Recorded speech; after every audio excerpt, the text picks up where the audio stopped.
Assalamualaikum warahmatullahi wabarakatuh. Perkenalkan, kami dari kelompok 5. Adapun anggota kelompok kami yang pertama, Damayanti dengan NIM F1051191027. Ada Dea Rahmayani dengan NIM F1051191044. Dan Priscilla Stefani Christine dengan NIM F1051191038. Adapun materi yang akan kami bahas pada proses pernapasan, yang pertama, pengertian sistem pernapasan. Yang kedua, organ sistem pernapasan. Ketiga, proses pernapasan. Dan yang keempat, hubungan pernapasan terhadap konsep fisika. Baik, materi yang pertama akan disampaikan oleh saya, Dea Rahmayani. Baik, yang pertama sistem pernapasan. Apakah kalian tahu apa itu sistem pernapasan? Udara yang terasa mengalir di rongga hidung dan paru-paru kita ini merupakan sebuah proses pernapasan.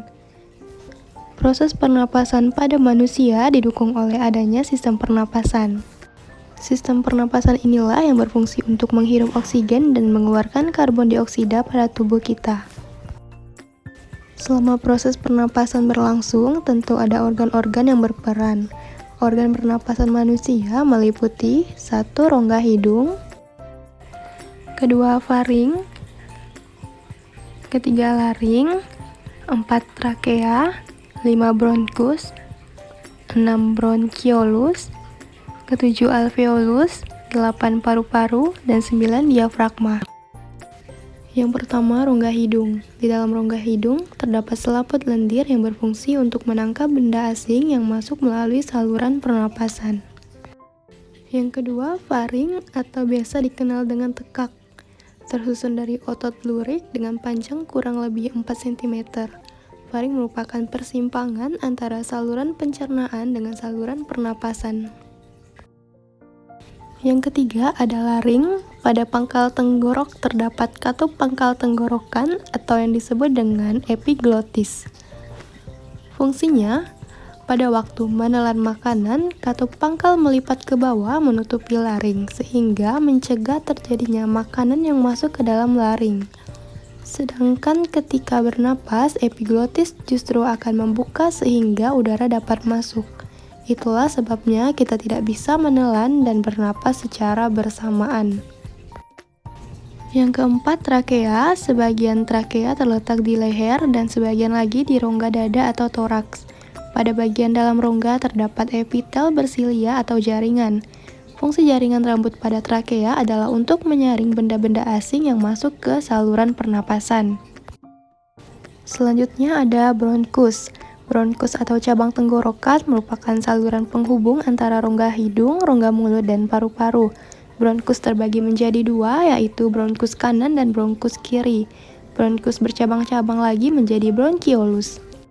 Bronkiolus ini memiliki fungsi sebagai penyalur udara dari bronkus ke alveolus dan juga sebagai pengontrol jumlah udara yang didistribusikan melalui paru-paru dengan dilatasi dan kontriksi. Alveolus memiliki struktur yang berbentuk bola-bola kecil atau gelembung paru-paru yang diliputi oleh pembuluh-pembuluh darah.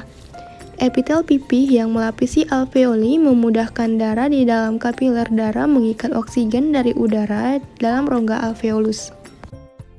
Selanjutnya, paru-paru. Paru-paru ini terletak di rongga dada, tepat di atas sekat diafragma.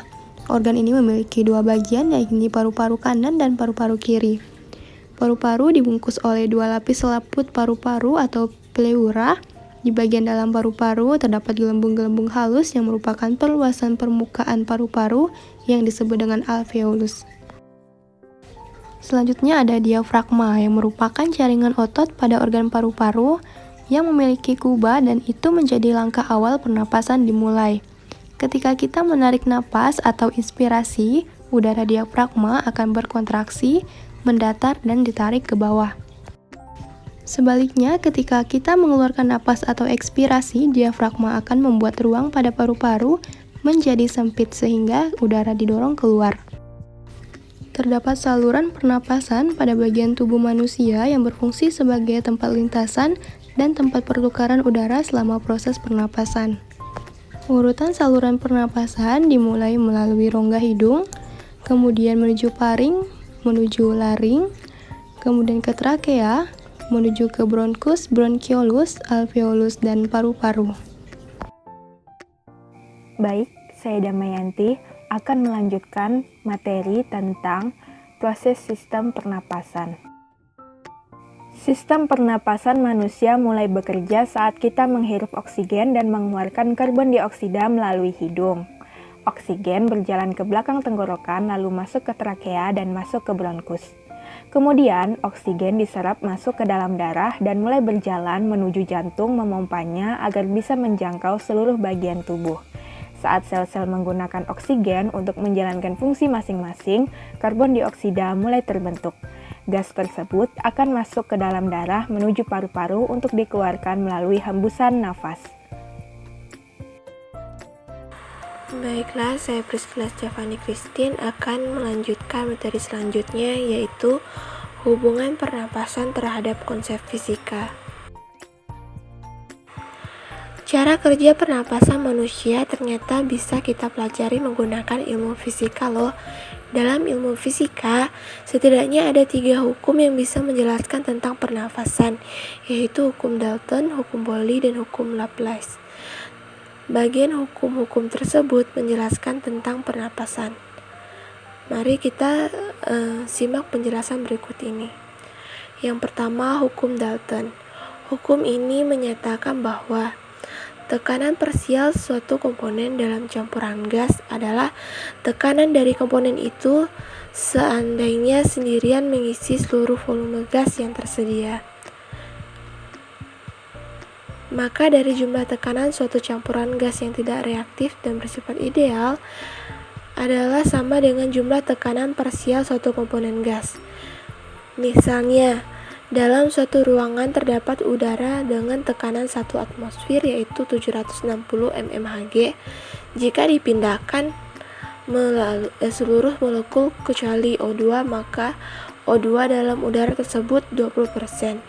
Berarti O2 memiliki tekanan 20% dikali 760 mmHg sama dengan 152 mmHg. Demikian pula N2 sama dengan 610 Hg, yaitu 80% dari 760 mmHg. Untuk tekanan parsial uap air dipengaruhi oleh kelembaman. Suatu contoh, udara ruangan mempengaruhi tekanan parsial 15-20 mmHg. Sedangkan di dalam paru-paru mempunyai tekanan 47 mmHg pada temperatur 30 derajat Celcius dengan 100 derajat Celcius kelembaman. Dengan mempergunakan tekanan parsial dari hukum Dalton dapat dibuat daftar sebagai berikut. Pada tabel dapat kita ketahui untuk udara inspirasi dalam persenan O2 sebesar 20,9, untuk PO2 dalam mmHg yaitu 150, dalam persen CO2 yaitu 0,04, P dalam PO2 dalam mmHg yaitu 0,3. Nah, untuk alveoli paru-paru dalam persen O2 yaitu 14,0, PO2 dalam mmHg 100, persen dalam CO2 5,6, PO2 dalam mmHg 40. Nah, untuk udara ekspirasi dalam persen O2 yaitu 16,3, PO2 dalam mmHg 116, dalam persenan CO2 yaitu 4,5, PO2 dalam mmHg yaitu 32. Nah, pada waktu ekspirasi terakhir dalam paru-paru selalu terdapat 30% volume yang disebut fungsional residual capacity. Penjelasan berikutnya yaitu hukum Boyle.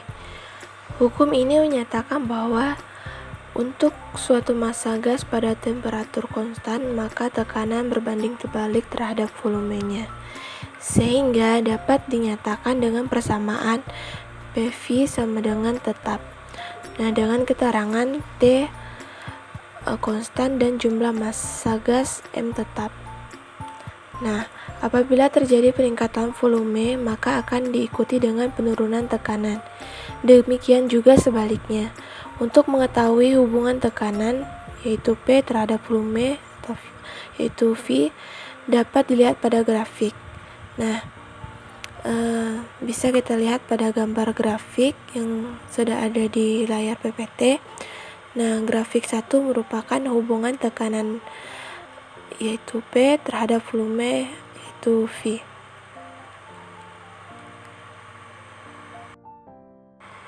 Pada saat inspirasi, volume paru-paru meningkat, sedangkan tekanan intrapleura mengalami penurunan.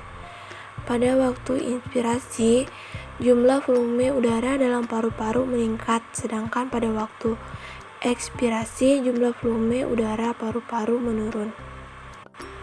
Nah, ini merupakan gambar dari volume paru-paru waktu pada saat inspirasi dan ekspirasi, dapat dilihat pada grafik yang sudah tertera pada PPT.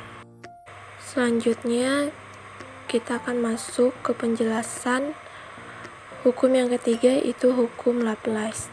Hukum ini menyatakan bahwa tekanan pada gelombang alveoli berbanding terbalik terhadap radius dan berbanding lurus terhadap tegangan permukaan, yaitu P sama dengan 4 gamma per R. Dengan keterangan P yaitu tekanan dengan satuan mmHg, kemudian R adalah jari-jari dengan satuan cm, kemudian gamma merupakan tegangan permukaan dengan satuan dini per cm. Sekian materi yang dapat saya sampaikan. Selanjutnya saya serahkan kepada moderator. Baik, sekianlah materi yang dapat kelompok kami sampaikan. Akhir kata kami ucapkan terima kasih. Wassalamualaikum warahmatullahi wabarakatuh.